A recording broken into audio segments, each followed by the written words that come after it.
अल्हम्दुलिल्लाहि रब्बिल आलमीन अस्सलातु वस्सलामु अला खातिमिन नबिय्यीन।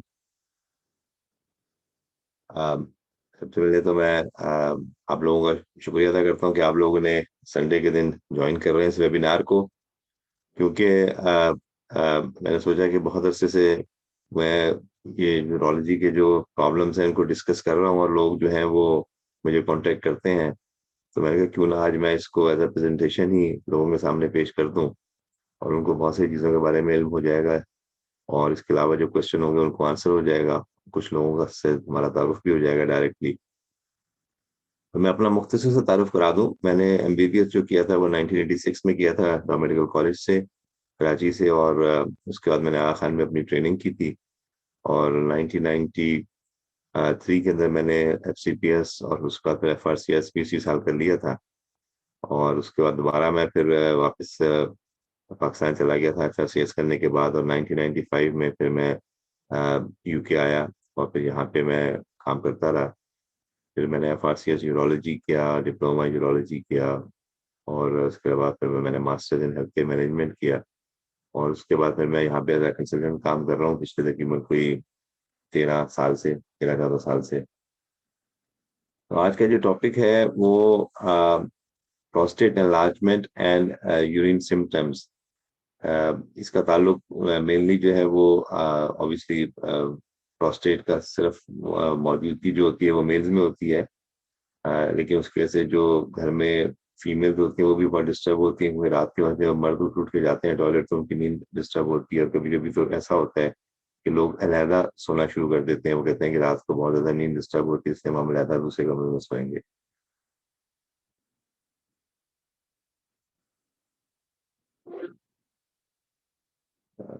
एक सेकेंड में उसको, जो प्रोस्टेट के फंक्शंस होते हैं पहले मैं आपको मुख्तसरन वो बता दूं, उसके बाद फिर हम आगे चलेंगे आहिस्ता आहिस्ता। इसका एक तो साइज जो होता है वो हमारे मुल्क में जिसे हम लोग कहते हैं अखरोट, छोटे से अखरोट के साइज का होता है तकरीबन, या चेस्टनट यहाँ पे एक होता है जिसकी मैं तस्वीर अगले डायग्राम में दिखाऊंगा। इसका वजन अबाउट 30 ग्राम्स, यानी बहुत ही कम वजन की चीज है। इसमें बहुत ज्यादा वेट नहीं होता और वहाँ पे बहुत बड़ी चीज होती है। और प्रोस्टेट जो होता है उसका ये ग्रीक वर्ड है और ये होता है कि one in stands in before. तो ये बेसिकली ब्लैडर के सामने होता है, इसलिए इसका ये लफ्ज इस्तेमाल किया जाता है, क्योंकि ब्लैडर के एंट्री को ये एक तरह से गार्ड कर रहा होता है। प्रोस्टेट का फंक्शन क्या है? ये कुछ सिक्रीशंस प्रोड्यूस करता है जो कि सीमेन को वॉल्यूम देती है, और वो बाद में at the time of ejaculation वो, और बाद में इंटरकोर्स के वक्त वो ओवम को फर्टिलाइज करने में हेल्प करता है। तो बेसिकली ये इसका फंक्शन होता है। और वक्त के साथ साथ ये ग्रो होना शुरू हो जाता है। 40 साल के बाद ये ज्यादा तेजी से ग्रो होता है। बाद में फिर ये कि इसके सिम्टम्स प्रोड्यूस होने लगते हैं। यहाँ मैं एक बात बताता चला जाऊँ जो बहुत इंपॉर्टेंट है, कि कभी कभी लोग कहते हैं जी प्रोस्टेट हमारा जो है वो 30 ग्राम का हो गया, 35 ग्राम का है, 40 ग्राम का है। तो ये तो बड़ा प्रोस्टेट है। असल में होता है कि प्रोस्टेट हर एक मर्द में मौजूद होता है। असल बात ये होती है कि उसके सिम्टम्स क्या हैं। कभी कभी बहुत छोटा प्रोस्टेट भी सिम्टम्स प्रोड्यूस कर सकता है, क्योंकि उसकी पोजीशन के ऊपर होता है, जहाँ पे वो लाई कर रहा होता है उस जगह पे वो सिम्टम्स प्रोड्यूस कर सकता है। और कभी कभी बहुत बड़े प्रोस्टेट भी जो होते हैं वो सिम्टम्स प्रोड्यूस नहीं करते, क्योंकि उनकी एनलार्जमेंट जो होती है वो इस तरह होती है कि वो इंस्पायर्ड के वो साइज काफी बढ़ चुका होता है, लेकिन मरीज को उसकी वजह से कोई तकलीफ नहीं होती। तो ये पहली चीज जो मैं बताना चाहता हूँ कि size of the prostate is not very important. मतलब वो ये बात नहीं है कि एकदम से लोग जो है मुझे अल्ट्रासाउंड की रिपोर्ट भेजते हैं कि जी मेरा प्रोस्टेट जो है वो 40 ग्राम का आ गया है, अब क्या किया जाए। असल बात ये नहीं है, असल बात ये है कि सिम्टम प्रोड्यूस कर रही है कि कर रहा है कि नहीं कर रहा वो। ये चेस्टनट है जो मैं इसके डायग्राम आपको दिखा रहा हूँ। अब अबाउट हमारे जो छोटे साइज का अखरोट अखरोट होता है उस साइज का होता है ये। जो सिम्टम्स होते हैं कॉमनली वो मैं आपको बताता चला जाऊँ। रात के वक्त बार बार उठना, यानी ये पहली चीज होती है जो आमतौर पर मरीज हमारे पास आता है। वो कहता है कि जी मैं रात को जो है वो पहले तो बिल्कुल नहीं उठता था, फिर मैंने एक दफा उठना शुरू किया, फिर 2 दफा। अब तो डॉक्टर साहब रात को नींद ही नहीं आती, 2 से 3 दफा उठता हूँ तो फिर नींद नहीं आती है, तो बहुत परेशानी होती है। अगले दिन सुस्ती रहती है, और अगले दिन दिन में नींद आती रहती है। तो ये पहला सिम्टम होता है आमतौर पर जो लोग हमें बताते हैं। उसके बाद फिर ये होता है कि ये विजिट जो होते हैं टॉयलेट का, ये दिन में भी बढ़ जाते हैं। लोगों को महसूस होता है कि अगर वो पानी का इस्तेमाल करें या चाय इस्तेमाल करें तो उनको जल्दी जाना पड़ता है टॉयलेट के अंदर। और अगर वो सफ़र में जा रहे हो, खास तौर पे पब्लिक ट्रांसपोर्ट में, बस वगैरह में, जहाँ पे टॉयलेट की फैसिलिटीज़ नहीं होती हैं, तो वो पानी को 2-4 घंटे पहले रोक लेते हैं ताकि उनको पेशाब की हाजत ना हो। तो ये सब चीज़ें कॉमनली देखने में आती हैं। फिर पेशाब की धार जो होती है वो कम हो जाती है। पेशाब की धार में वो ताकत नहीं होती जो पहले होती थी। इसके अलावा आपको जल्दी-जल्दी पेशाब के लिए जाना पड़ता है। जल्दी से मुराद ये है कि आपको पेशाब आया, अब आप रोक नहीं सकते। आप चाहते हैं कि बस मैं जहाँ भी हो मुमकिन फ़ौरन मैं पेशाब कर लूँ, वरना निकलने का अंदेशा होता है। और कभी-कभी इस कशमकश में पेशाब निकल भी जाता है। इसके अलावा ड्रिबलिंग होती है पेशाब करने के बाद, यानी उसमें ये होता है कि पेशाब करके आए आप, आपने महसूस किया कि कुछ कतरे आ रहे हैं। ये बहुत कॉमन है हमारे यहाँ, जिसे हम लोग कतरे की बीमारी कहते हैं। और अक्सर लोग हमें जो कॉन्टैक्ट करते हैं, वो इसलिए कॉन्टैक्ट करते हैं कि वो कहते हैं कि हमें कतरे की बीमारी है। तो ये इसे पोस्ट मैच्योरेशन ड्रिबलिंग कहते हैं। और एक कभी-कभी पेशाब में खून का आ जाना, उसकी बहुत सारी और वजूहात भी होती हैं, लेकिन लोग इसकी वजह से भी हमें कॉन्टैक्ट करते हैं। अ, तो ये मैं आपको, ये मैंने तकरीबन सिम्पटम में सारे एक्सप्लेन कर दिए। ये जो पोस्ट मैच्योरेशन ड्रिबलिंग है, इसके बारे में मैं आपको जब इसकी मैनेजमेंट में एक्सप्लेन करूँगा तो उसमें मैं बताता चला जाऊँगा, क्योंकि ये काफ़ी इम्पोर्टेंट है कि आप इसको समझ सकें कि इसको किस तरह हम लोग ट्रीट करते हैं या किस तरह आप इससे निजात हासिल कर सकते हैं। ये प्रोस्टेट है, ये आपको जो नज़र आ रहा है ये ब्लैडर है, ये प्रोस्टेट है जो कि ब्लैडर के मुँह के ऊपर होता है। कभी-कभी ये हिस्सा जो है वो बढ़ जाता है तो प्रोस्टेट के यानी ब्लैडर के मुँह को बंद कर देता है। कभी-कभी ये दोनों हिस्से बढ़ते हैं, जैसे यहाँ पे नज़र आ रहा है, तो ये फिर पेशाब की नाली को इस जगह पे बंद कर देते हैं। तो जैसे मैंने आपसे शुरू में कहा था कि प्रोस्टेट का साइज़ जो है वो इम्पोर्टेंट इसलिए कभी-कभी नहीं होता कि प्रोस्टेट छोटा भी हो, लेकिन ये हिस्सा बढ़ के अंदर चला जाए, ये हिस्सा बढ़ के इधर चला जाए, तो छोटा-सा प्रोस्टेट भी ऑब्स्ट्रक्शन कर देगा। लेकिन अगर प्रोस्टेट बहुत बढ़ भी जाए और लेटरली बढ़ा हो, मतलब इस साइड पे बढ़ा हो, इस साइड पे बढ़ा हो, लेकिन इधर ना बढ़ रहा हो, तो वो ज़्यादा देर तक बढ़ता रहता है और उसके सिम्पटम्स जो है वो लेट प्रोड्यूस होते हैं। अच्छा, जब हम इस चीज़ को शुरू करते हैं, यानी कोई मरीज़ हमारे पास आता है और हम चाहते हैं कि उसको एक हम अंदाज़ा कर सकें कि उसको सिम्पटम्स की नौइयत क्या है और उनको प्रॉब्लम है क्या? तो मैं आमतौर पे उनको एक ब्लैडर डायरी या फ्रीक्वेंसी वॉल्यूम चार्ट देता हूँ। जो लोग इंटरनेट जिनका एक्सेस होता है, वो आराम से इसको एंटर करें ब्लैडर डायरी इंटरनेट के ऊपर, तो आपको बहुत सारे चार्ट्स आपके सामने आ जाएँगे, उनमें से कोई भी आप एक सिलेक्ट कर सकते हैं। मैं जो है वो अपना British association of urological surgeons का जो चार्ट है, उसको यूज़ करता हूँ मरीज़ों को देने के लिए। और उसका फ़ायदा ये होता है कि आपको एक यूनिफ़ॉर्मिटी मिल जाती है कि ये मरीज़ जो है कितनी दफ़ा टॉयलेट जाता है दिन में और रात में। उसमें होता है कि पेशाब की मिकदार को हमें नापना पड़ता है और उसके हिसाब से हम उसको मरीज़ को कहते हैं कि उसको नाप कर वो उस चार्ट में लिखता रहे और पेशाब को ज़ाया करता रहे। ये तो एक हिस्सा हो गया इस चार्ट का। दूसरा हिस्सा जो होता है उसमें ये होता है कि जो वो पानी, दूध, चाय, कॉफ़ी जो भी पी रहा है वो उसमें लिखता रहे और लिखने के बाद उसके अमाउंट जो वो इस्तेमाल करे वो लिख ले। तो ये चार्ट बहुत ही अच्छा तरीक़ेकार है इस चीज़ को मेज़र करने का कि इसमें जो है मरीज़ को बहुत ऑब्जेक्टिवली हमें पता लग जाता है। कभी हम कहेंगे मरीज़ से कि भई आप कितना पेशाब करने जाते हैं? तो कहता है डॉक्टर साहब हर घंटे-घंटे बाद जाता हूँ। लेकिन जब वो चार्ट बना के हमें भेजते हैं, तो लगता है कि वो 1 घंटे से भी कम वक़्त में जा रहे हैं। कभी-कभी चार्ट बना के भेजते हैं तो लगता है कि वो 3-3 घंटे के बाद भी जा रहे हैं। तो इससे और फिर ये कि पानी की मिकदार मैंने देखा कि कुछ लोग 4 लीटर तक पानी का इस्तेमाल कर रहे होते हैं दिन के अंदर। तो वो फिर हम उनको एक्सप्लेन कर देते हैं कि आप जो पानी का इस्तेमाल कर रहे हैं वो बहुत ज़्यादा है। इसको आपको यानी कंट्रोल में लेके आना पड़ेगा। देखिए ये वो चीज़ें जो कि हम चार्ट देखने के बाद बता सकते हैं। और फिर इसी के अंदर एक और अहम चीज़ मैं बताता चला जाऊँ जो मेरे अपने तजुर्बे में बहुत ज़्यादा आती है। बहुत सारे लोग इस पे तवज्जो नहीं देते इतना ज़्यादा, हमारे इवन यूरोलॉजिस्ट नहीं देते। वो ये होता है कि जब आपकी उम्र 60-65 साल से ज़्यादा हो जाती है, तो पेशाब की जो कंसंट्रेट करने की एबिलिटी है बॉडी की या उसको गाढ़ा करने की एबिलिटी है, वो रात के वक़्त रिलेटिवली कम हो जाती है। तो आप ये महसूस करेंगे कि आपको रात को पेशाब जो है वो अच्छी खासी मिकदार में भी आता है और ज़्यादा भी आता है। तो इस ब्लैडर डायरी से हम उसको डायग्नोस कर लेते हैं कि ये कैफियत जो है उसको हम कहते हैं नॉक्टर्नल पॉलीयूरिया। वो प्रोस्टेट के साथ भी अटैच हो सकती है और प्रोस्टेट के बगैर भी हो सकती है।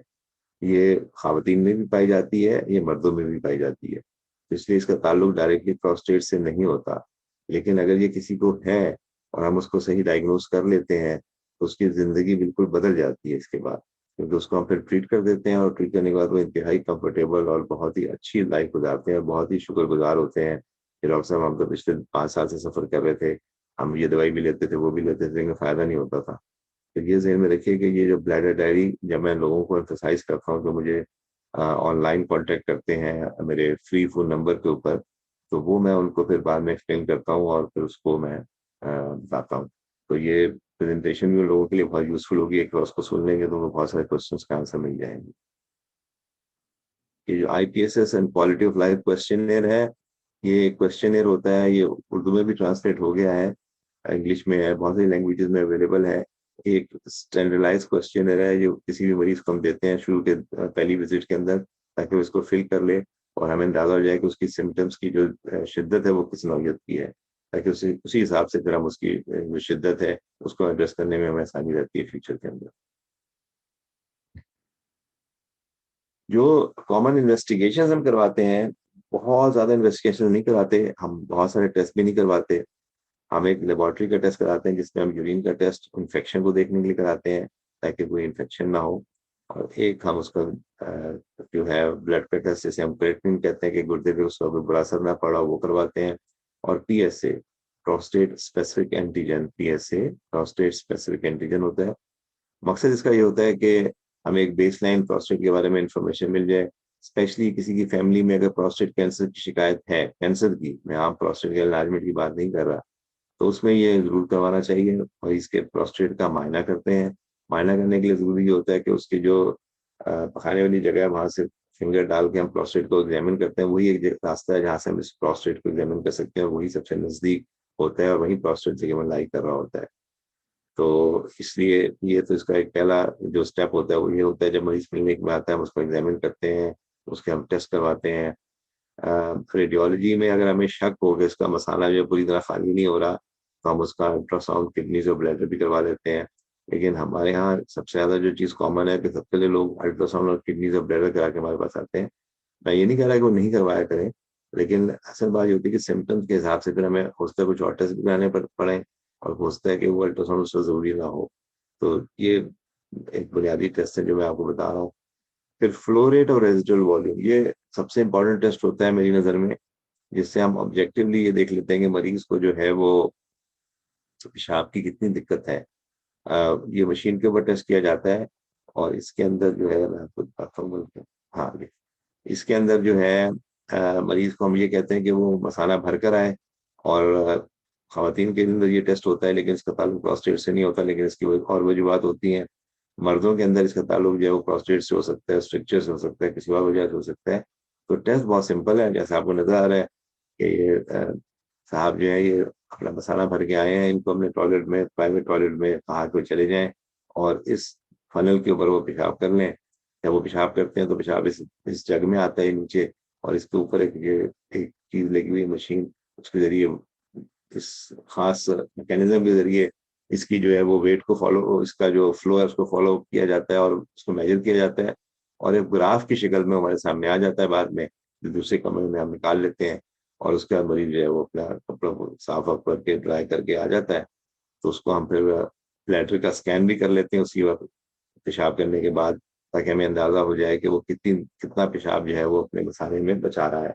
तो ये 2 चीज़ें करने के बाद हमारे पास बहुत अच्छा एक आइडिया सा हो जाता है कि ये जो है इस मरीज़ को की पेशाब की मिकदार कितनी हुई है और इसकी पेशाब के अंदर कितनी ताकत है। ये बहुत वाइटल टेस्ट है।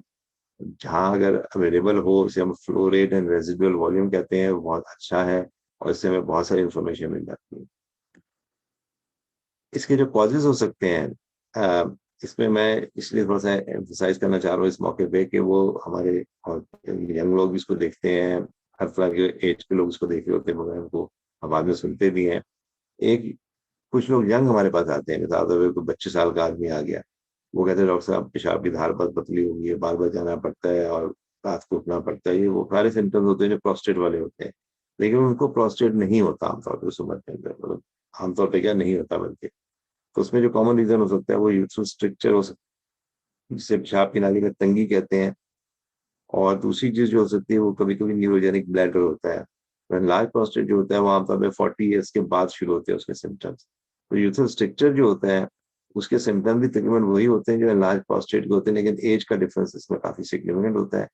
कभी कभी ये भी होता है कि स्ट्रक्चर जो है वो लार्ज प्रोस्टेट के साथ भी हो जाता है। मिसाल के तौर पे एक आदमी है जो 50 साल की उम्र में मेरे पास आया, तो मैंने उसका जब मायना किया तो मुझे अंदाजा ये हुआ कि प्रोस्टेट तो बड़ा हुआ है, लेकिन जब मैंने दूरबीन डाल के देखा उसको टेलीस्कोप के जरिए, तो पता ये लगा कि उसकी नाली जो है पेशाबी वो भी बहुत टाइट है। अभी देखिए आप, ये बिल्कुल टाइटनेस शो कर रही है। ये सब के सब पिक्चर्स हैं टाइट ओपनिंग्स की, अदरवाइज ये ओपनिंग जो होंगी ये पूरी इस साइज की होंगी। ये नॉर्मल ओपनिंग है, ये कितनी टाइट हो गई है। ये इसकी वजह से पेशाब की धार बहुत रिस्ट्रिक्टेड हो जाती है, मरीज कुछ भी करे पेशाब वो नहीं कर सकेगा तो फोर्स के साथ। तो ये स्ट्रक्चर होता है। मैं स्ट्रक्चर को इसलिए थोड़ा बता बता रहा हूँ ताकि आपको एक अंदाजा हो जाए ये स्ट्रक्चर जो हो रहा है यहाँ पे। और उसके बाद फिर यानी इसमें जो ऑपरेशन किया जाता है, जस्ट कुछ अल्फाज या कुछ चीजें स्ट्रक्चर के बारे में। स्ट्रक्चर का ताल्लुक ट्रॉमा से होता है। लोग एक्सीडेंट्स हो जाते हैं, मोटरसाइकिल पे गाड़ियों में जा रहे होते हैं, रोड ट्रैफिक एक्सीडेंट सबसे कॉमन वजह है। इसके अलावा कोई और कैथेटराइजेशन डलती है, कोई नहीं कैथेटर डाला हमने ऑपरेशन से पहले या बाद में, किसी और ऑपरेशन से जरिए, किसी का अपेंडिक्स का हुआ, किसी का गॉल ब्लैडर का हुआ, किसी का आंत का ऑपरेशन हुआ, उसको उनको कैथेटर डाला, उसके बाद भी स्ट्रक्चर बन सकता है। और एक जो सबसे अवॉइडेबल वजह है वो सेक्सुअल कांटेक्ट है, यानी जो आप जिसे हम लोग कहते हैं कि शादी के बगैर आप खवातीन के पास चले जाएं और वहां उनके साथ सेक्सुअल कांटेक्ट करें और बाद में उससे इन्फेक्शन हो जाती है जिसे हम गोनोरिया कहते हैं, तो उसका स्ट्रक्चर बहुत नुकसानदेह, डेंस और बड़ा तकलीफदेह होता है। तो यहाँ मैं बताता चला जाऊँ इन लोगों की इंफॉर्मेशन के लिए कि ये जो सेक्सुअल कांटेक्ट के जरिए स्ट्रक्चर्स होते हैं they are one of the worst one, और उनको डील करने में भी बहुत ज़्यादा मुश्किल पेश आती है। और कुछ लोग तो ज़्यादा लिटरली बैठ के रोते हैं और कहते हैं कि काश हम ये सोच लिया होता और ये गलती हमने ना की होती। लेकिन बहरहाल यानी इस तरह की चीज़ें हमारे सामने आती हैं, तो इस चीज़ का आप ध्यान में रखें अपने। अब मैं आता हूँ प्रोस्टेट की तरफ, जिसपे हमारा मेन फोकस है, ये लाइफस्टाइल मॉडिफिकेशन।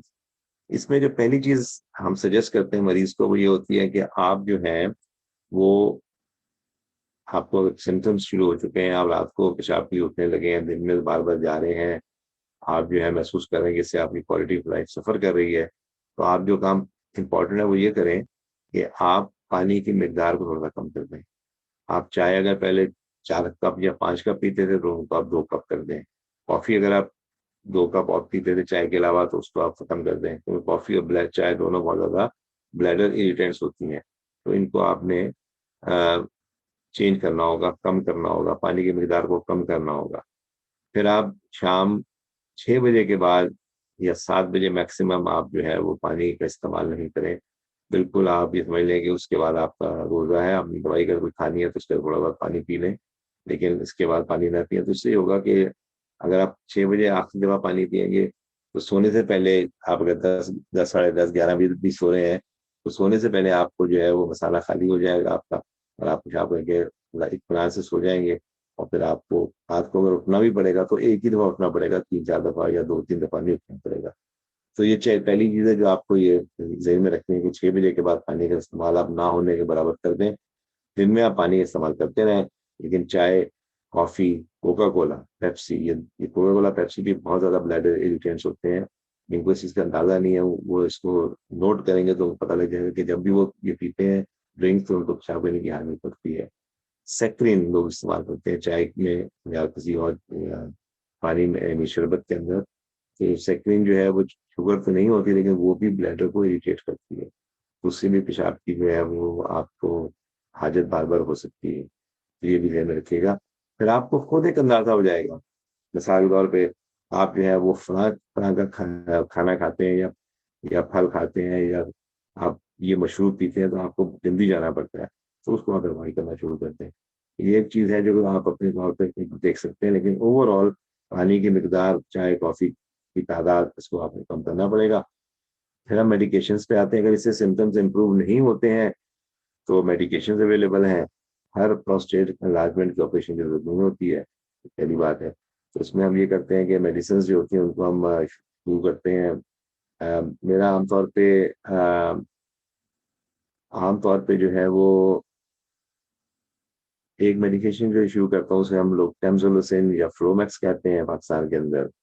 और अगर उससे कुछ लोगों को साइड इफ़ेक्ट्स होते हैं या उससे वो ज़्यादा कंफर्टेबल फ़ील नहीं करते, तो इसके अलावा अल्फाज़्यूसिन अवेलेबल है, डॉक्सासोसिन अवेलेबल है। ये सब मेडिकेशन अवेलेबल हैं। इनके सिम्पटम्स, इनको यूज़ करने से सिम्पटम बड़े जल्दी इम्प्रूव होना शुरू हो जाते हैं। विदिन 2 टू 3 डेज़ आपके सिम्पटम्स इम्प्रूव हो जाएँगे। लेकिन आपको ये कंटिन्यू करनी है। ये पहला आपके लिए एडवाइस है कि ये दवाइयाँ छोड़नी नहीं है, ये कंटिन्यू रहेंगी। तो ये दवाइयों के साइड इफ़ेक्ट्स होते हैं, वो इम्पोर्टेंट है, वो आपको बताता चला जाऊँ।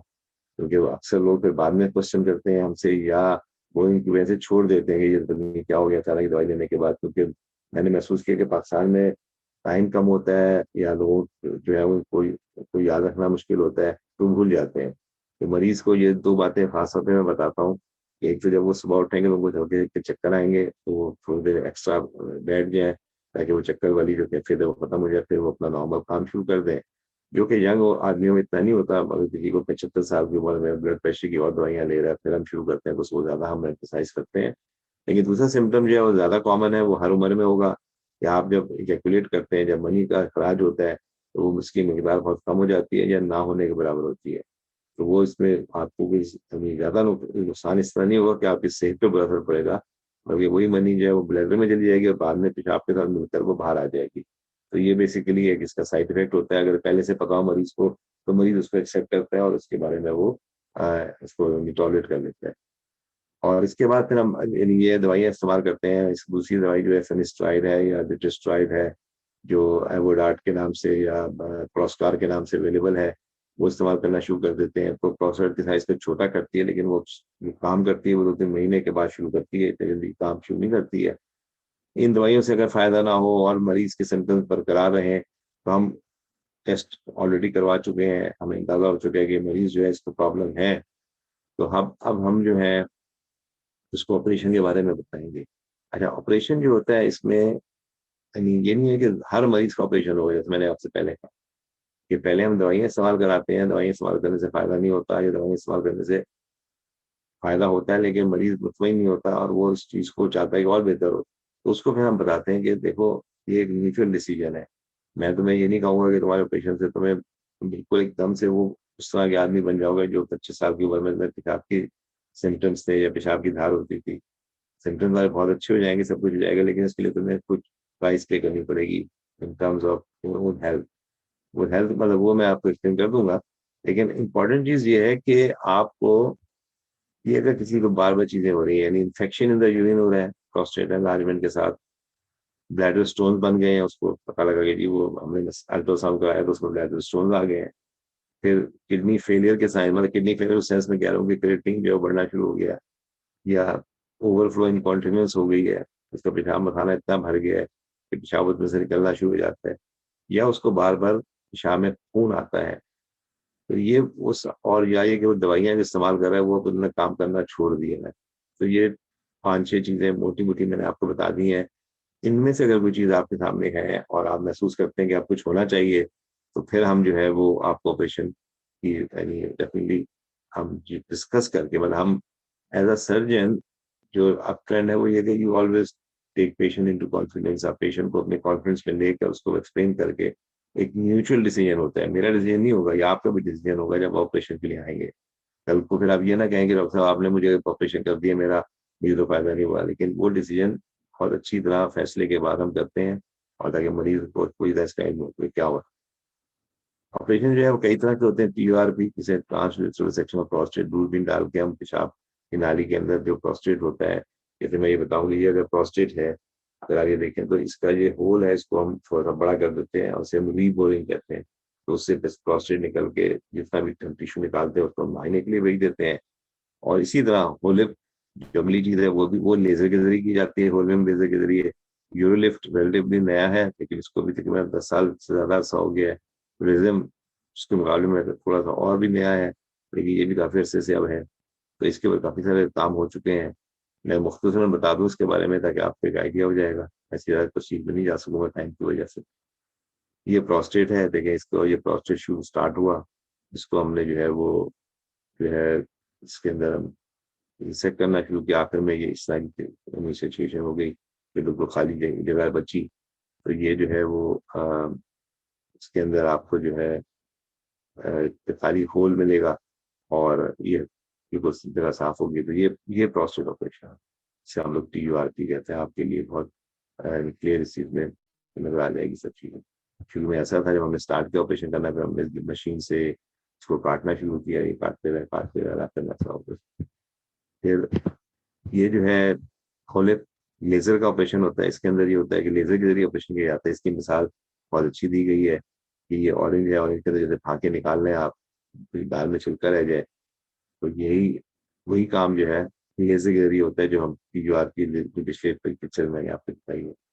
ये चीज़ आपके सामने रहती है, जगह पे बिल्कुल खुली हो जाती है और आप आराम से पेशाब कर सकते हैं। मकसद इस प्रोस्टेट को निकालना होता है। फिर इनके अंदर आप प्रोस्टेट को निकालते नहीं है, बल्कि एक क्लिप लगा देते हैं। ये सेडेशन में भी हम करते हैं। मरीज जाग रहा होता है, वो सब बेहोशी किसी देकर और किसी दवाई दे के कर देते हैं। फिर मरीज अगर अनफिट भी है तो ये काफ़ी इफेक्टिव होता है, लेकिन इसकी कुछ लिमिटेशंस हैं कि हर प्रोस्टेट यूज़फुल के लिए यूज़फुल नहीं है। प्रोस्टेट का साइज़ जो है वो बहुत बड़ा नहीं होना चाहिए और प्रोस्टेट का हिस्सा जो है वो मसाले में अंदर ग्रो नहीं होना चाहिए। अगर वो ग्रो हुआ हुआ है तो फिर इस ऑपरेशन में फ़ायदा नहीं होगा। रिज़्म जो होते हैं ये उसी किस्म की एक और चीज़ है कि यहाँ से आप नीडल डालते हैं प्रोस्टेट के अंदर डायरेक्टली और वहाँ से स्टीम छोड़ते हैं और ये सब चीज़ें जो है वो आप यानी सेडेशन में भी कर सकते हैं और उसके बाद वो आहिस्ता-आहिस्ता वो स्टीम जब अब्ज़ॉर्ब होती है या स्टीम जब ठंडी होती है तो वो एनर्जी प्रोड्यूस करती है और वो आखिर में उसको जगह को जो है वो सुखेड़ देती है। ये 1 से 3 महीने के रिज़ॉर्प्शन पीरियड होता है और बाद में सिम्पटम्स आपके जो है बेहतर होने शुरू हो जाते हैं। तो ये तकरीबन 2-3 महीने आपको इंतज़ार करना पड़ता है इन सिम्पटम्स को बेहतर होने के लिए। तो ये मैंने आपको इसकी तस्वीरी शक्ल दिखा दी है मोटी-मोटी। तो इसके बाद जो है दूसरी चीज़ जो है वो ओवर एक्टिव ब्लैडर है। तो मैंने आपको पहले बता दिया है कि उसका ताल्लुक जो है वो प्रोस्टेट से एक होता है कि ख़ास-तौर पे प्रोस्टेट अगर बड़ा हुआ है तो कुछ लोगों को ये शिकायत होती है कि बार-बार पेशाब के लिए जाना पड़ता है, पेशाब निकल जाता है। ठीक है? एक ही मरीज़ का प्रोस्टेट बढ़ा हुआ है लेकिन उसके सिम्पटम्स मुख्तलिफ तरह के हो रहे हैं। उसके के जो असरात उसके मसाले में पड़ते हैं वो वेरी करते हैं, इसी वजह से उनके सिम्पटम्स डिफरेंट होते हैं। तो अगर आप ये देखें कि कुछ लोगों का पेशाब की धार कम हो जाती है, उनका अगर हम ऑपरेशन करते हैं तो उनको उसका जो फ़ायदा होता है वो बहुत ज़्यादा मिलता है, क्योंकि हमने वो जो ऑब्स्ट्रक्शन थी उसको ख़त्म कर दिया। लेकिन एक जो पेशेंट है जिसको ओवर एक्टिव ब्लैडर है, मिसाल के तौर पे धार तो उसकी कम हुई थी, लेकिन उसको पेशाब भी बार-बार करने जाना पड़ता है, पेशाब की धार भी कम है लेकिन पेशाब निकल भी जाता है। उसका अगर हम ऑपरेशन करते हैं, तो उसके अंदर जो कामयाबी है वो उतनी अच्छी नहीं होती जितना उसकी ऑपरेशन में होती है जहाँ पे प्रोस्टेट ने उसको ऑब्स्ट्रक्ट किया हुआ होता है। ये इसमें सर्जन का कसूर नहीं होता, इसके सिम्पटम्स जो जिस तरह वो चल रहे होते हैं, उसके अंदर उसकी वजह होती है। तो ये चीज़ इम्पोर्टेंट है कि आप मरीज़ को ये चीज़ें एम्फसाइज़ कर दें, बता दें कि आपके कम ऑपरेशन की कामयाबी 60 टू 70% होगी या 60 टू 65% है अगर ओवर एक्टिव ब्लैडर है। और अगर आपका प्रोस्टेट बढ़ा हुआ है सिर्फ सिंपली और फिर आपकी धार कम है, बाकी और सिम्पटम कोई नहीं है ज़्यादा, तो फिर आपके चांसेस अराउंड 90% इम्प्रूवमेंट के हैं। ओवर एक्टिव ब्लैडर की वजह जो है ओल्ड एज भी होती है, जो मर्दों में तो प्रोस्टेट के लिए सबसे कॉमन है, लेकिन औरतों में भी ये होती है और इसमें ख़वातीन अक्सर आपको मिलेंगी, जो बताएँगी कि अचानक पेशाब के लिए उठती हैं और जल्दी से पेशाब करने जाना पड़ता है वरना पेशाब निकल जाता है और कपड़े बदलने पड़ते हैं और बहुत तकलीफ होती है, वो नमाज़ नहीं पढ़ सकते ये वो। तो ये ओल्ड एज के अंदर ओवर एक्टिव ब्लैडर काफ़ी कॉमन है दोनों सेक्सेस के अंदर। और कुछ न्यूरोलॉजिकल प्रॉब्लम्स होते हैं, मल्टीपल स्क्लेरोसिस हो गया, फिर इसके अलावा जो है वो अ, यानी डायबिटीज़ के अंदर ये चीज़ बहुत कॉमन है जिसमें ये चीज़ हो जाती है। तो ये पार्किंसोनिज़्म है, स्ट्रोक किसी को हो गया, फालिज डोमिनल हो गया, उससे ये चीज़ से रिलेटेड या फिर सब सिम्पटम जो है वो ब्लैडर में ज़ाहिर होते हैं। तो उसको इन्वेस्टिगेशन की ज़रूरत होती है। उसको ये लेबल कर देना कि ये प्रोस्टेट की वजह से है, वो ठीक नहीं है जब तक आप उसको पूरी तरह इन्वेस्टिगेट ना कर लो। फिर जैसे मैंने न्यूजेनिक ब्लड आपको प्रोस्टेट सिम्पटम टेस्ट बताए थे, तो इसके भी टेस्ट होते हैं। मैं उसकी तफसील में नहीं जाऊँगा क्योंकि मेरा मेन टॉपिक जो था वो प्रोस्टेट था। लेकिन इसमें मेडिसिन अवेलेबल हैं, हम ब्लैडर को काम डाउन करने की दवाइयाँ दे देते हैं, एक दवाई से काम ना चले तो 2 दवाइयाँ दे देते हैं, 2 दवाइयों से काम ना चले तो हम फिर जो है उसको बॉटल्स इंजेक्शन देते हैं और वो ब्लैडर के अंदर इंजेक्ट किया जाता है और उससे ब्लैडर बहुत काम डाउन हो जाता है और वो बहुत अच्छा इसका आउटकम होता है। लेकिन उससे पहले हम मरीज़ को जो है वो कैथेटर डालना सिखाते हैं कि वो खुद से कैथेटर डाल के कैसे मसाले को खाली कर सकता है। क्योंकि अगर आपने ये उसको टेक्निक ना बताई और बॉटल से इंजेक्शन दे दिया, तो बाद में अगर वो टेंशन में जाएगा तो वो उसको बहुत तकलीफ होगी और वो बहुत प्रॉब्लम में रहेगा। तो पहली जो प्री-रिक्विज़िट होती है किसी औरत को ख़ास तौर पे या मर्द को बॉटल से इंजेक्शन देने के लिए, वो ये होता है कि उनको हम कैथेटराइज़ेशन सिखा देते हैं और उसके बाद वो फिर जो है वो इसको जो है वो इंजेक्शन ले सकते हैं और उसके बाद वो अपनी इंजेक्शन 6 से 9 महीने, साल के बाद रिपीट करना पड़ता है, लेकिन उनकी क्वालिटी ऑफ लाइफ बहुत बेहतर हो जाती है और इसका बहुत अच्छे रिजल्ट्स हैं। न्यूरोमॉड्यूलेशन जो होता है, वो आपको सेक्युलर नर्व्स को मॉड्यूलेट करने के लिए वहाँ पे इम्प्लांट डाल देते हैं, उसके ज़रिए किया जाता है जो कि बहुत ही रेयर होता है और बहुत स्पेशलाइज़्ड सेंटर्स में होता है। बॉटल इंजेक्शन हम भी देख सकते हैं यहाँ पे और अक्सर सेंटर्स में भी हो जाता है। तो ये मेरी गुज़ारिशात थी प्रोस्टेट के बारे में। अब आपके ज़हन में कोई क्वेश्चन हो, सवाल हो, तो पूछ सकते हैं। ये मैंने नीचे नंबर डाला है जो हमारा फ्री कंसल्टेशन का नंबर है, ये आप नोट कर लें। इसके ऊपर व्हाट्सएप का एक फ़ोन मैंने डेडिकेट किया हुआ है, उसमें आप अपना वॉइस मैसेज छोड़ सकते हैं, अपना नाम, ऐज और अपनी सिम्पटम्स है वो बता दें। और इसके अलावा अगर आपको और कोई मेडिकल प्रॉब्लम है, डायबिटीज़, शुगर जो भी तकलीफ़ है, वो बता दें। तो फिर मैं आपको उसका जवाब दे दूँगा वॉइस मैसेज के ज़रिए। प्रेफ़रेबली मैं वॉइस मैसेज के ज़रिए जवाब दे देता हूँ और मैं वो एक्सप्लेन कर देता हूँ, कोई टेस्ट होते हैं या दवाइयाँ लिखनी होती हैं तो मैं लिख कर बता देता हूँ। और अगर मुझे महसूस होता है कि टेक्स्ट मैसेज से काम नहीं हो रहा तो मैं फिर फ़ोन करके भी उनसे बात करता हूँ। तो ये बात नहीं कि फ़ोन करना मैं कोई बहुत गलत समझता हूँ, लेकिन मैं फ़ोन वहाँ करता हूँ क्योंकि टाइम जो है वो लिमिटेड होता है। 7 में पाकिस्तान और यहाँ में 4 घंटे का डिफ़रेंस होता है, तो वो भी एक बहुत बड़ा फैक्टर आ जाता है कि मैं जब 7 बजे घर आता हूँ, पाकिस्तान में 11 बज रहे होते हैं, वो एक मुनासिब टाइम नहीं होता किसी को फ़ोन करने का, तो मैं अक्सर कोशिश करता हूँ कि इसीलिए वॉइस मैसेज के ज़रिए सिलसिला चलता रहे। और ये जो है ये अल्हम्दुलिल्लाह काफ़ी कामयाबी से चल रहा है और लोग कॉन्टैक्ट करते हैं।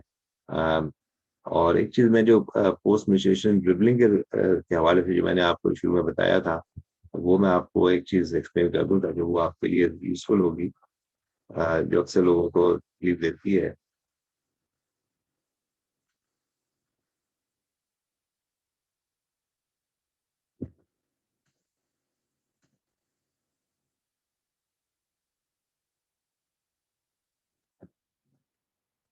ये पोस्ट मेडिटेशन ड्रिबलिंग ये जो पेशाब करने के बाद आपको कतरे की तकलीफ होती है, तो उसके लिए जो सबसे अच्छा तरीका हो सकता है, वो ये हो सकता है कि आप जब पेशाब करके फ़ारिग हो जाएँ, तो पेशाब की नाली जो है, उसको बिल्कुल उसके पीछे तक जाकर यानी टुवर्ड्स द बैक ओपनिंग या खाने वाली जगह के करीब से उसको आहिस्ता-आहिस्ता मसाज करते हुए आगे लेकर आएँ, तो जो आखिरी 2-4 कतरे होते हैं, वो निकल जाएँगे और उसके बाद आप उसको धो लें। तो उसमें ये होगा कि फिर वो जो कतरों की बीमारी है, वो कम से कम आपकी इमीडिएटली कंट्रोल में आ जाएगी और बहुत इफ़ेक्टिव है। इसकी तस्वीरें जो हैं वो इंटरनेट पे मौजूद हैं। अगर आप इसको डालें मिल्किंग ऑफ यूरेथ्रा जैसे हम गाय या भैंस को का दूध निकालते हैं तो उसे हम मिल्किंग कहते हैं, तो इसे हम मिल्किंग ऑफ यूरेथ्रा कहते हैं।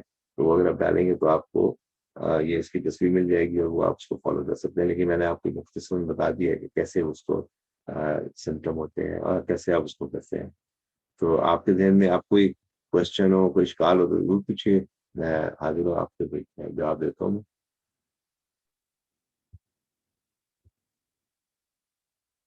अस्सलाम वालेकुम डॉक्टर साहब। वालेकुम अस्सलाम तो बरकातहू। जी, जी। सर मेरा नाम वकास है। मुझे कुछ सवाल पूछने हैं। मेरे वालिद साहब हैं मोहम्मद फाज़िल, ठीक है। उन्हें डायग्नोज़ किया गया था यूरिन इन्फेक्शन से, तो फर्दर उन्हें भी ये सेम जो आपने सिम्पटम्स रखे हुए हैं। वो रात को भी उठते हैं यूरिन पास करने के लिए, अर्जेंट यूरिन पास करने के लिए भी उन्हें इश्यू रहता है। बाकी वो जब वो उनका सारा डायग्नोज़ किया तो उन्हें किडनी में इन्फेक्शन निकला है, लाइक किडनी सीस्ट निकला बॉयनिक 4 लेवल 4 का। यानी किडनी फेलियर आप कह रहे हैं?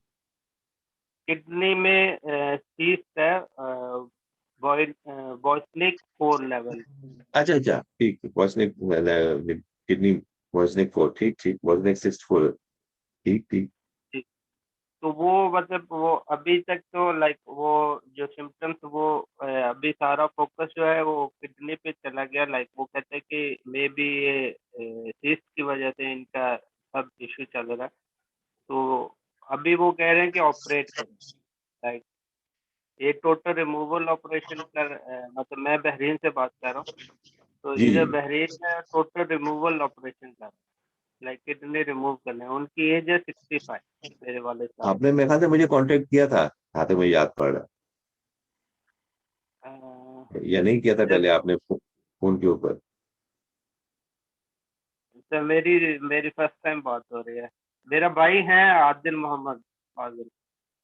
ठीक है, यानी मैं वैसे बिल्कुल ऐसे ही सिम्टम का पेशेंट का मुझे बहरहाल से किसी ने कांटेक्ट किया था, वो उसकी तस्वीरें मैंने भेजी थी, उनको मैंने एडवाइस किया था। लेकिन बहरहाल क्योंकि ऑब्वियसली एक ही सिम्टम के मरीज बहुत सारे हो सकते हैं, तो मैं आपको मुख्तसर बताता चला जाऊं। देखें, वॉजनिक सिस्ट जो होती है वो किडनी में होती है, प्रोस्टेट जो है वो मसाने के नीचे होता है, आपस का इनमें कोई ताल्लुक नहीं है। पहली तो बात ये हो गई, तो एक तो ये चीज क्लियर कर दूंगा आपको। दूसरी बात ये है कि वॉजनिक टाइप 4 सिस्ट जो है, it is not something which is should be left alone. उसका कुछ ना कुछ इंटरवेंशन होनी चाहिए, उसको उसका ऑपरेशन होना चाहिए, फ्रैंकली स्पीकिंग। और अगर वो बोजनिक 4 सिस्ट है तो उसमें चांसेस ऑफ ट्यूमर जो है वो बहुत बढ़ जाता है। बोजनिक की क्लासिफिकेशन जो होती है वो 1 to 4 होती है, और 2 एफ बी, एक उसकी सब क्लासिफिकेशन 2 एफ बी होती है। लेकिन जो मेन चीज है कि अगर किसी ने आपको बोजनिक 4 बताई है सिस्ट, तो बोजनिक 4 सिस्ट का ऑपरेशन होना चाहिए। ये बिल्कुल एक सिंपल सी चीज है जो कि मेरे ख्याल से आपको उन्होंने बताया होगा, डॉक्टर साहब ने अब तक। जी अब उसमें ये जी। होता है कि कभी कभी पार्शियल नेफ्रेक्टमी आप करवा सकते हैं। पार्शियल नेफ्रेक्टमी मतलब जैसे कि किडनी को पूरा निकालने की जरूरत नहीं होती, बल्कि सिर्फ सिस्ट और उसके इर्द गिर्द जो किडनी का टिश्यू होता है उसको निकाल देते हैं, किडनी पूरी पूरी बच जाती है, और वो आगे के लिए आपकी नॉर्मल लाइफ के लिए काफी यूजफुल रहती है।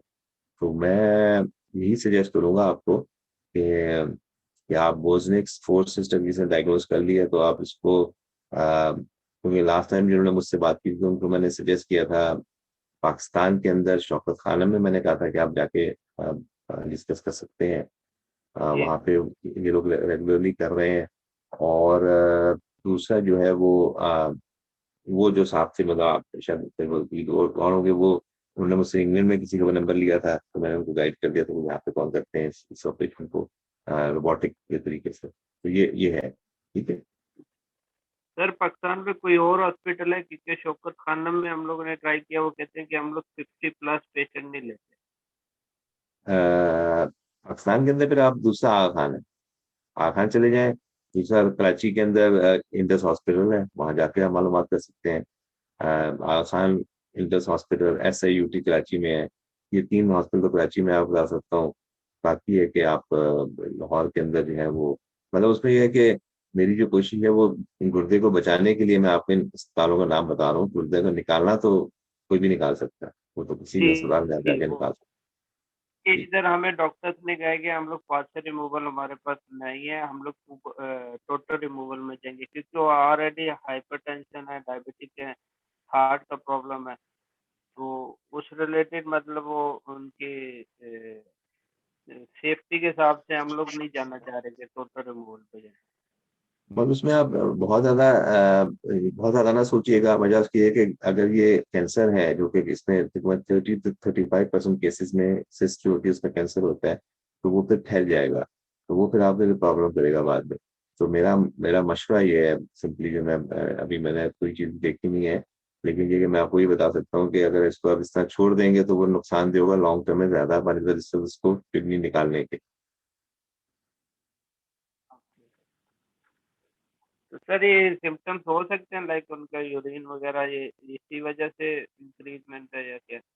देखिए देखिए, आपके सिम्टम जो है वो उसकी इस सिस्ट से भी ऐसे नहीं होंगे। देखिए, आपके सिम्टम की एज की वजह से होंगे, वो 65 के हैं तो उनको बिल्कुल हो सकते हैं, लेकिन उसका ताल्लुक आपस में दोनों का ताल्लुक नहीं है।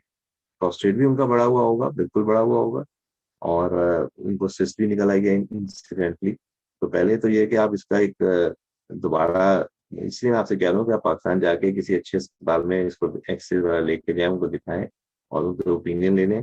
और फिर उसके बाद अपना एक फैसला करें, क्योंकि ये सिस्ट जो है वो वाकई बोजनेक 4 है। तो कभी कभी बोजनेक 1 2 2F इनको ऑपरेशन की जरूरत नहीं होती है, हम इनको फॉलो करते हैं। सिर्फ 2 को तो हम डिस्चार्ज कर देते हैं, 3 और 4 को फॉलो करते हैं। तो ये देखने के उसकी क्लासिफिकेशन में सही की है या नहीं, तो इसलिए मैं ये सजेस्ट करूंगा कि आप इसको किसी को दिखाएं, ताकि वो उसको मरीज को भी देखे और फिर पूरा फैसला कर सके, आप पूरा गाइड कर सके। Okay sir, thank you sir, तो थैंक यू। जाते जाते हैं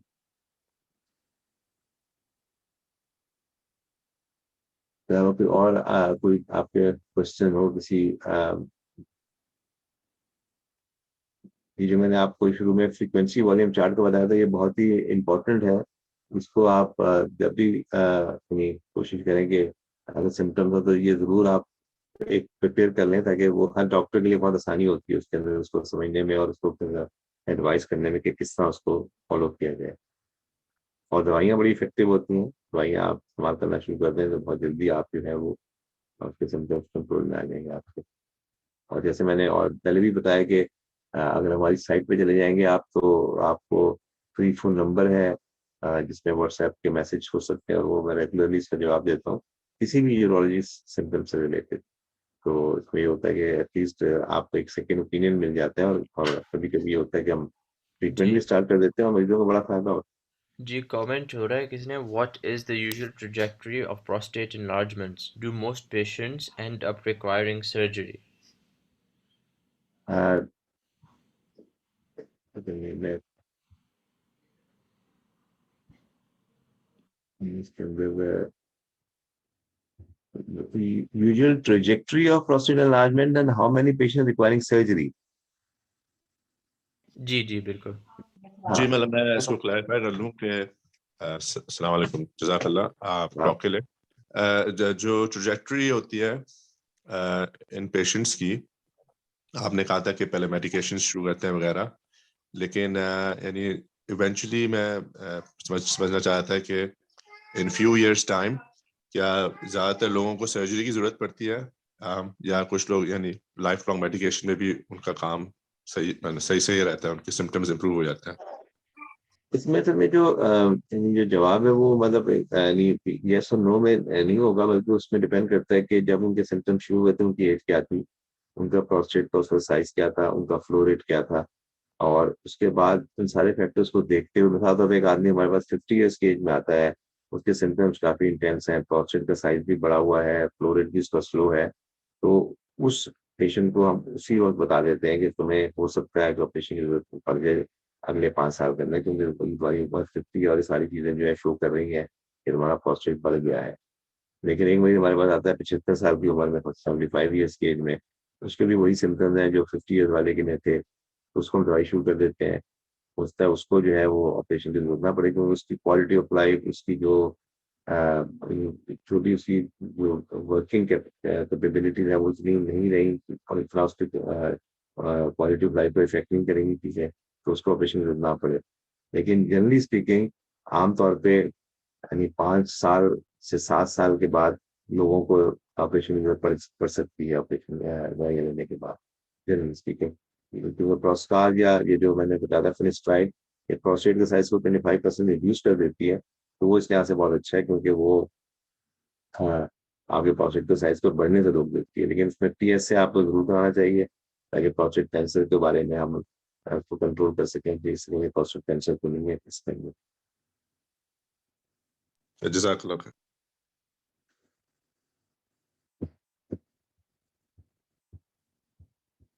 तो अगर कोई और क्वेश्चन नहीं है, तो ये इस वीडियो को आप बाद में भी देख सकते हैं, इसको आप फॉरवर्ड भी कर सकते हैं। और जैसे मैं आपको बताया कि जो हमारा लिंक है उसको आप क्लिक करें। हम लोग हर इतवार को ये प्रोग्राम करते हैं इसी टाइम पर, पाकिस्तान में तकरीबन 12 बजे होते हैं वो, और मुख्तलिफ टॉपिक हम कवर करते हैं। अगली दफा जो है वो ऑर्थोपेडिक्स का टॉपिक होगा, फ्राइडेज ऑफ द नी। मेरी कोशिश है कि मैं उसी टॉपिक को आगे और कंटिन्यू कर सकूँ।